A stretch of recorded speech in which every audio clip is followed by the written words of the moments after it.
This is not a love story. I know it looks like a scene from a romantic movie, but this is not that. This movie is called The Beast. No, it's not about the end time, but it's one of the strangest Ghanaian movies ever made. The beat is gonna move to you, not you to the beat. And also one of the greatest classics ever made. If you've watched this channel for a while, you know what I mean when I say that. Fasten your seatbelts, we are in for a ride. Quick summary, this movie tells the story of Harry, the Beast, who is romantically and sexually obsessed with this girl, Tasha. That's basically what happens. That's the story. There are no real layers to the whole thing. That's it. Tonight is gonna be the best night of your life. So the movie opens with a scene that shows something that most African children have never ever seen in their lives. Sit right down and write myself a letter.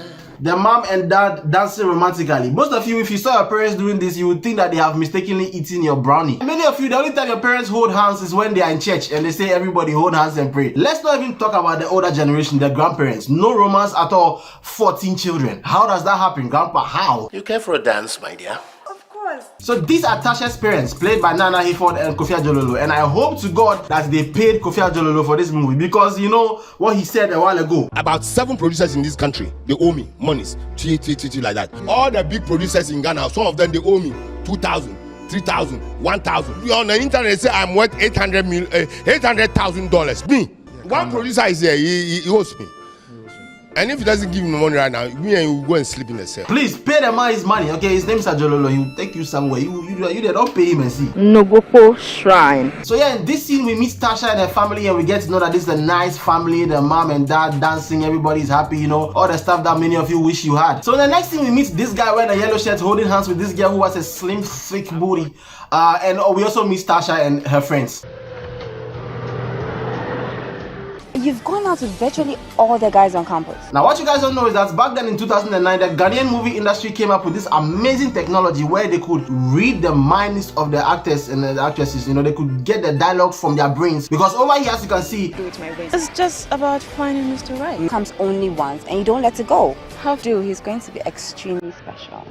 the audio you are hearing is not the same as the visual you are seeing, and the way they were able to do that is with this technology that they came up with. It's amazing stuff. Amazing. And then in the next scene, Tasha and Harry the Beast meet for the first time in an encounter that I still cannot explain. Over here, he and his gang are riding very fast towards Tasha, who is casually walking in the middle of the road. How convenient. And over here is where we have one of the weirdest things I've ever seen.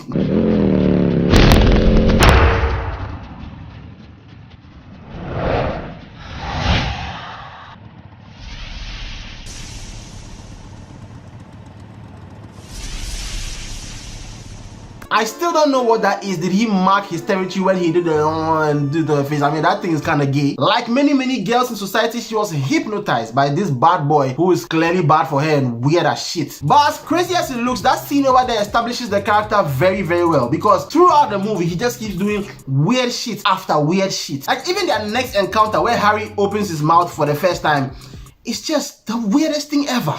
Don't be scared.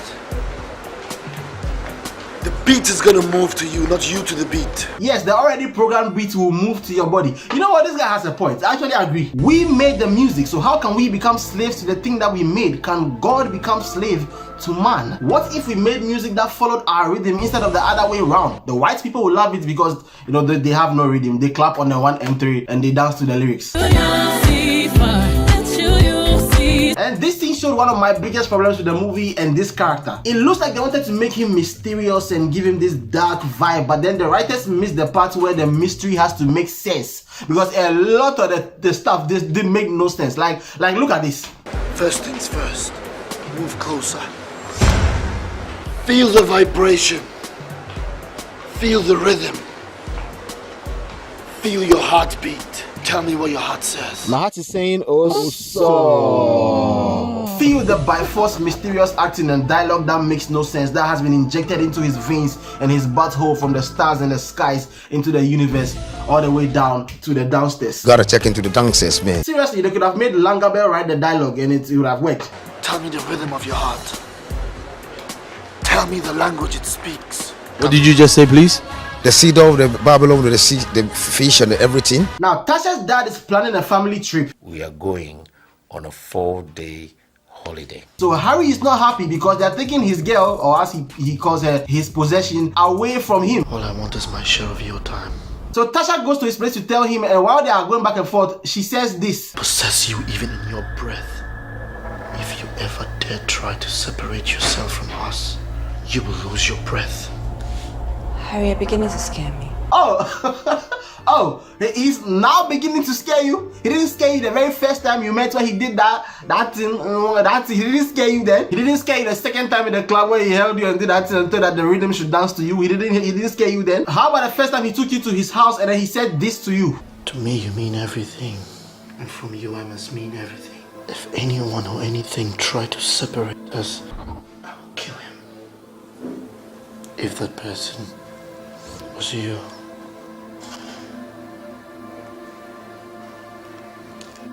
All of that didn't scare you. I see. Whenever you're not scared of anything, I don't even think you fear God at this point. And even now, she's not scared after the guy has said that if you decide to separate yourself from us, you will lose your breath. Like he's threatening your life. And you are saying that he's now beginning to scare you. Beginning. I see. You will continue. I have to go. And guess what? She convinced her parents to cancel the trip so that they can meet the guy. And the result is this scene that is just... I don't know. He goes to the house, he's acting like a child, and then he starts talking to the parents, and then... I can see you're very much interested in contemporary arts. Oh, yes, I am. Especially this one. It has everything in it. It's like the Trinity. Mother, Father, Child. I love it.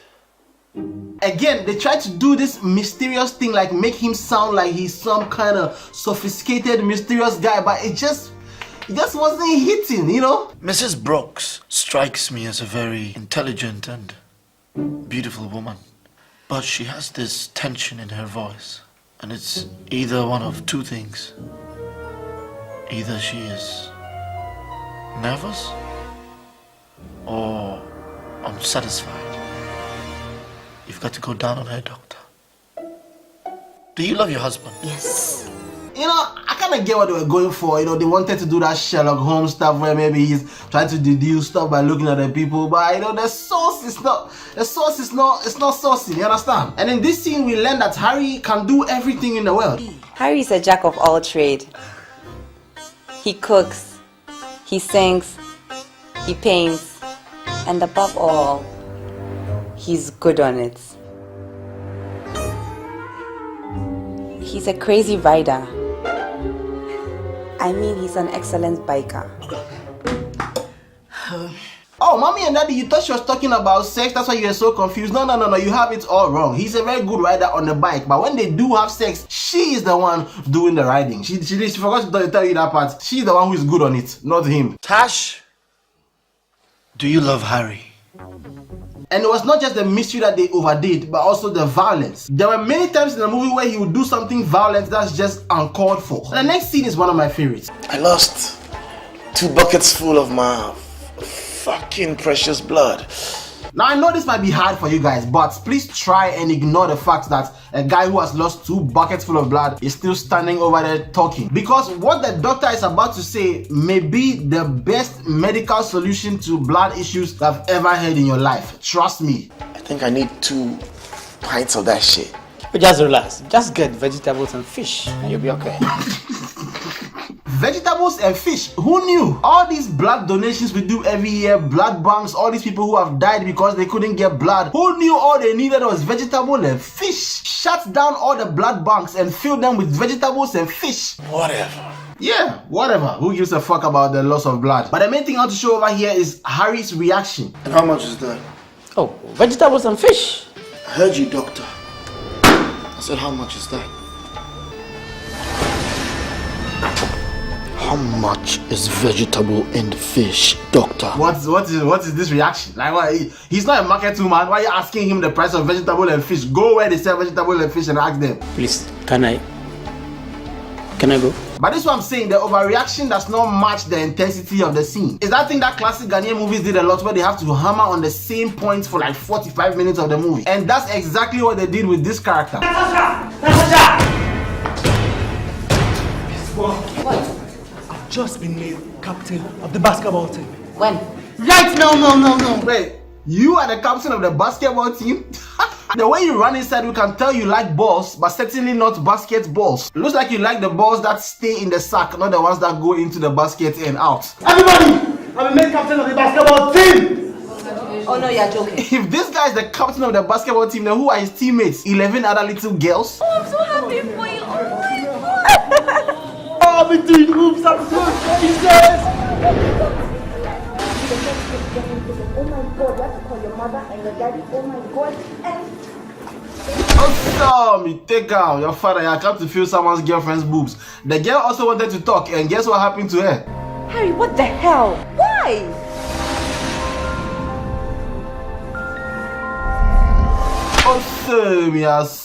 Surely after that, this girl is going to come to her senses and break up with a guy, right? Well, she did, but guess who decided to change her mind and save the day?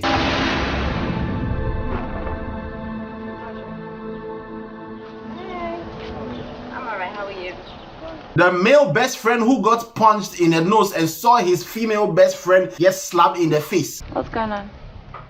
Him. I have to go. Natasha, listen to me. He's terribly ashamed of what he did yesterday. He came here this morning on his knees and apologized. You don't need to blame him. He's only jealous because he sees you around with other guys. Yeah, Tasha, you know, it's not his fault. It's your fault for making him jealous, and the jealousy is moving inside his brain into his hand and causing him to slap you like that. Natasha, I have forgiven him. You need to forgive him too. Please. This makes no sense. This guy is supposed to be a male bestie. As a male bestie, this is your chance. This guy clearly didn't come to the IBC, which is the International Bestie Conference. Because if he did, he would have known that as a male bestie, if your female bestie has a boyfriend, your only job in this world is to kill that shit slowly. You don't apologize on his behalf. No, you slowly pour sand inside the guy. You feed into the insecurities. You create a space in her heart. Then you offer protection, and then slowly you snake your way into her life. In the life, not get away, bad boys. Now take note of this. The beast has come to apologize for being violent, and with that in mind, watch this. Let me go. Touch! What at all, guys? This? What is this? What is your what? You came to apologize for being violent, and now you are using violence. What's wrong with these boys? Did this guy not attend the ITPABC, which is the International Toxic and Physically Abusive Boyfriend Conference? Did he not come? If he went, because I didn't go, I don't belong to that group, but if he went, he would have learned that this is not how you do it. No, you beg and you cry and tell her that you will never ever do this again. And then you gaslight her into believing that she is the reason why you act the way you do. That way, she feels responsible for your violence. And then you are off the hook. Doesn't he know this? You guys know. I don't know if you guys watching me, you know what I'm saying. I'm sorry.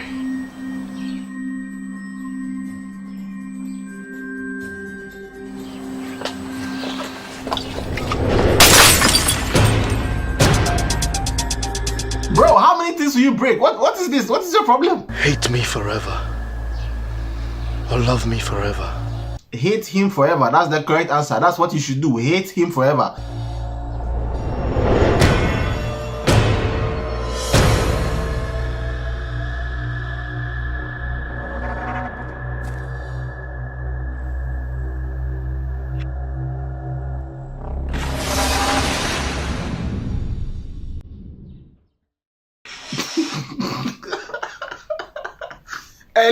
Hey, listen. These guys' methods are different, but they work because the girl is stupid beyond repair. I mean, he just broke a glass and a bottle in front of you, and you still walk into his arms. You deserve all the misery you are going to get. As you can see on her face, she loves the painting because she's stupid. This is obsessive. This thing is, but yeah, she loves it. But the beast loves this painting way more, probably way more than the girl. Because Tasha's dad finds out who Harry really is. He gets this newspaper with the headline that says son kills father, and the son kills father is in quotes. Who said it? Why is it in quotes? He goes to Harry's house to confront him about his criminal past. I'm here to tell you not to see my daughter again. But then he sees the painting. Next time. Then he makes the grave mistake of destroying the painting. Bastard. And that action gave us one of the most iconic scenes in the history of Ghanaian movies. I mean, listen, the beast lost his shit. And in this scene, Majid Michel showed everybody that he's him. Like, this is one of the scenes where everybody said that, no, this Majid boy is not a kid. Like, this is one of the best.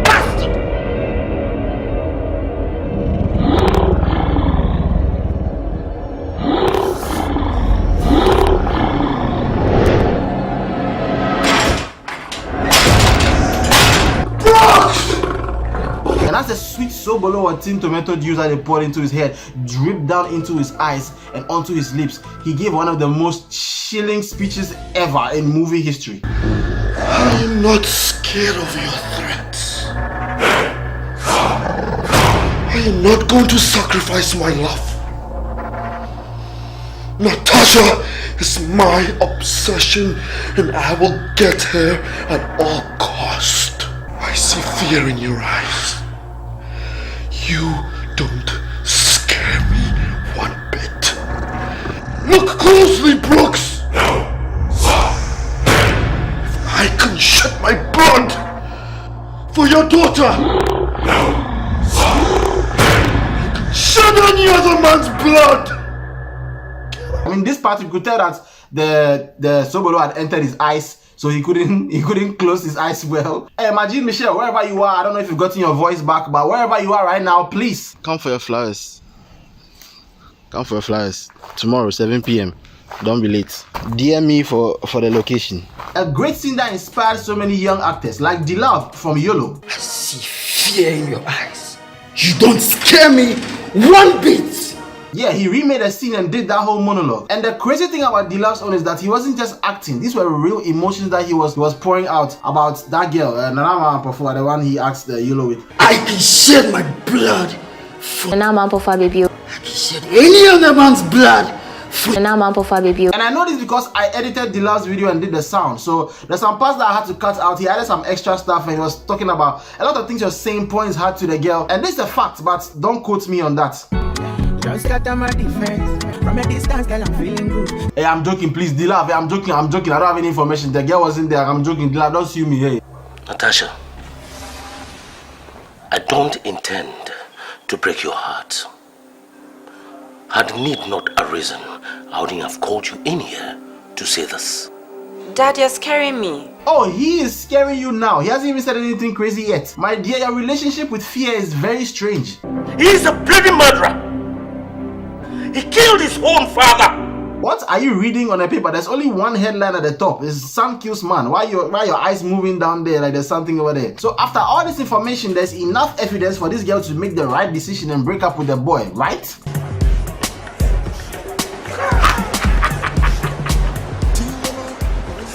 What the hell is this? It's clear to me, it's clear to everybody, as clear as him kissing another girl in front of you in the club when you cannot even hug your own bestie. He killed his father. What explanation do you need? You want him to kill yours before you understand what is going on? The truth, I will tell you the truth. Whatever they said about me is the truth. Yes, I'm a killer, I'm a murderer, I'm a stabber. It is the truth.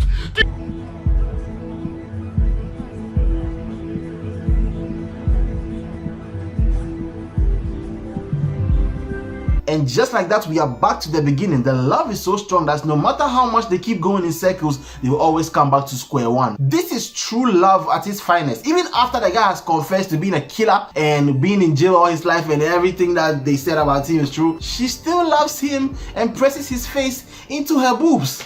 I want to find out the truth. You only know half the truth. Harry's father was a butcher. He killed his wife, Harry's mother. Besides, he was only 8 years old when that happened. The girl's decisions would have made sense if she had daddy issues or if she had like a family that was dysfunctional. But they show a very healthy family from the beginning. So where are these stupid decisions coming from? And you know it cannot be a classic Ghanaian love story without a scene on the beach. I guess it's over. That is not for you to decide, Tash. Neither is it for me. Look! The white on the wave.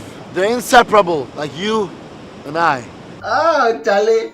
The fake woke, it's not now. It's not today that we started doing the fake woke. Back then, we were doing the fake woke. My God.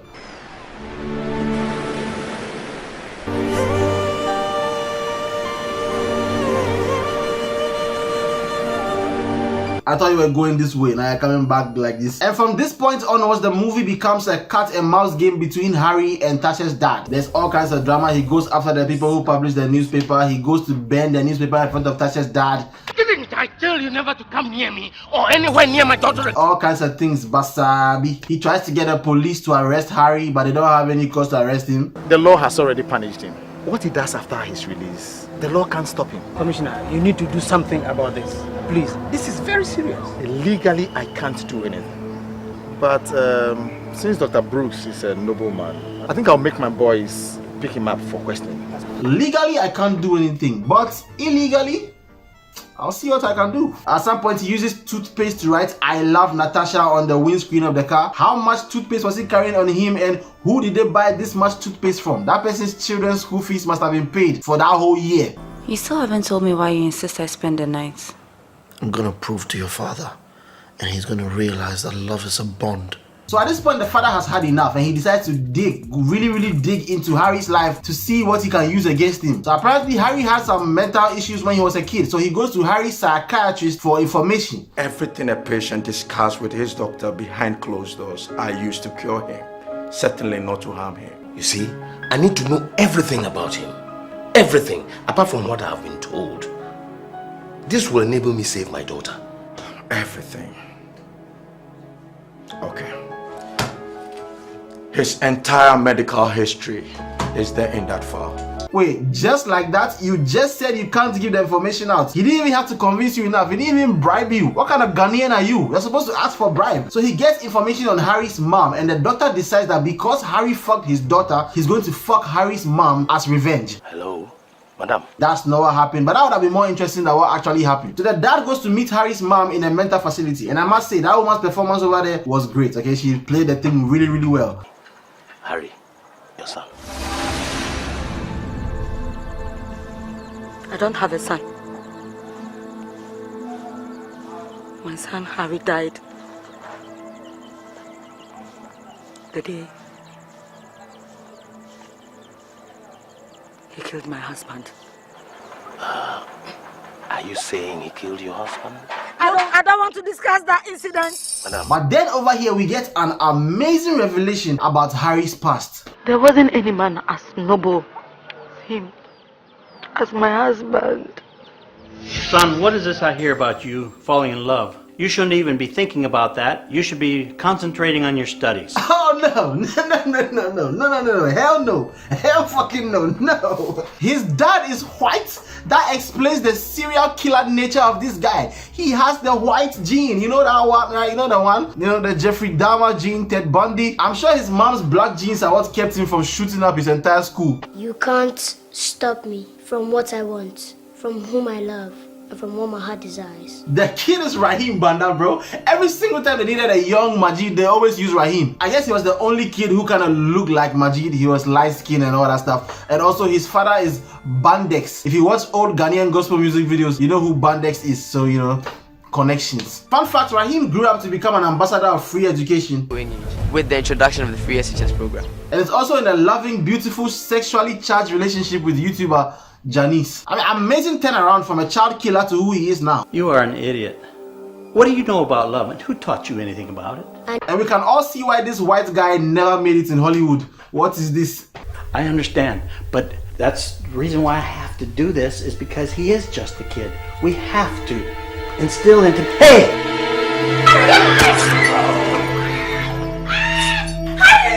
If an 8-year-old kid gets that close to you enough to stab you with a knife, you are a weak person and you deserve to die. And the mom too, she's mad for real. You couldn't stop a kid. You saw him coming with the knife, you couldn't even hold him back. It's a kid. The God thought he was a child and let him go. So little Harry killed his father because he was in love with a girl called Letitia. So Tasha's dad decides to use this Letitia girl against Harry, but he has to find her first. A certain young lady by the name Letitia. I want to talk to you. Letitia, for me? Yeah. Hello? Hello? What's going on? Are you lesbian? What? Are you lesbian, yes or no? No. She might not be lesbian, but who are those two guys sitting down on the grass like that? We might need to ask them some questions, you know. This can never happen in Uganda. So at this point, Tasha's dad is playing mind games with Harry. He's using his past and the Letitia story to lure him somewhere and then catch him.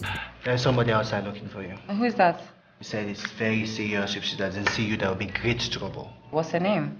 Something like Tita Letitia. Harry falls for the trap and decides to go and look for Letitia, but his plan is to kill Letitia when he finds her. I don't know why he used to laugh when you were a kid. What is the why do you have a knife? Why do you want to kill her? But let's not forget, his father is white. And this scene, I don't understand. Like, just open the door and see. I'm not gonna hurt you. Trust me.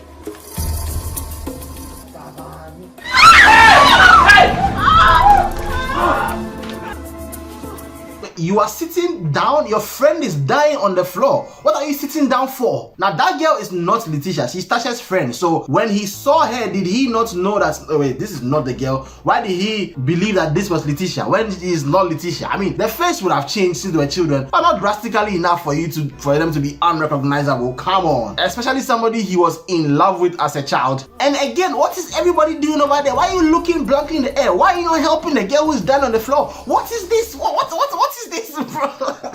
And you know what makes the whole thing even worse? How is Jenny? She's dead. She died. She died because they chose to sit down there like this and do dramatic things instead of helping a dying person. That doesn't make no fucking sense. Also, why did she die when that guy in the middle said that he had lost 2 buckets of blood and was still walking? Okay, why did she die? She could have also had the superpowers and then not died. And this whole thing was planned by the dad to show Tasha how bad he is. But who said she didn't know? She already knew. She had seen him do horrible things way before. He had confessed to her that he was a murderer already. So why is this the event that will cause her to now believe that, oh, now he's a bad person, let me break up with him? What are you? All your stories were lies. Your rage in the club was all an act to draw me into loving you. What? I can't even talk. When he met you in the club and told that the music would dance to your rhythm, you didn't think that was you didn't see any of that? I chose you over my father, Harry. I love you. Still you can't make it. I'm going to say you can't make this stuff up, but this is a movie and it is made up. But you're a beast. And the final scene just ties the whole story together perfectly. I love it. So now Harry is in jail and the family have gone to their riverfront house to go and chill and relax after all the trouble they've gone through. But then something crazy happens. Harry has escaped after killing some police officers. Plot twist, Harry has escaped from prison. But the good news is Harry does not know where the family is, so he cannot do anything to them, right? Thank God we are not in Accra. He doesn't know anything about this place. Hey, this guy. He knows, Daddy. I brought him here. Hey, bitches be crazy, bro. Of course she brought him to the family vacation house. Have you seen how nice the place is? There's a river over there. He said if I leave him, he'll kill me. As long as I live, no one can harm you. What will you do to a guy who escaped from prison? What will you do? Oh shit, the beast is... Run away.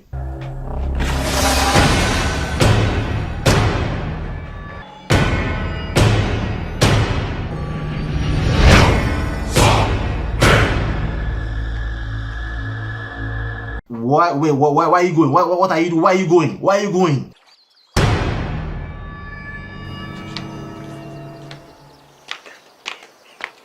What? A glass of water. That's the reason why she came outside when a dangerous criminal is coming to kill all of them. And she even had the time and courtesy to put it in a tray. Ghanaian hospitality. What did you think was going to happen? What else? What else is going to happen?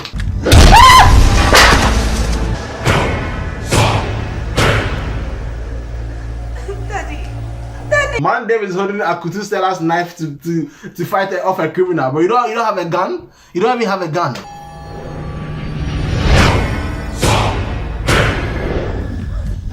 So me I hate them because you're a foolish guy. Yeah, they're all stupid. Kill all of them. At this point, it's just chaos everywhere. Everything is bazaar. You know how Ghanaian movies end. I mean, Harry's friend went and pushed Tasha on the floor, and Harry gets angry with him and then hits him in the face, and then he's unconscious. But Tasha's dad, who he has been hitting continuously, is still conscious. Okay, with all this eating tomatoes and sobolo in his mouth and on his face. And then finally,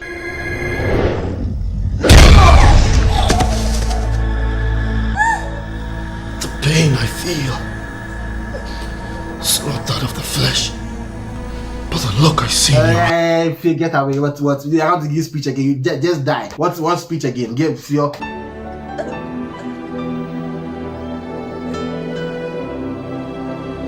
Bruh, this girl is insane. Like, the stupidity is beyond measure. Your dad is over there dying. Instead of you to go and rush and save him, you are worried about the beast and whether his eyes are open or not. You can tell that she's more pain about the beast dying than her dad. The beat is gonna move to you, not you to the beat. What did you just say, please?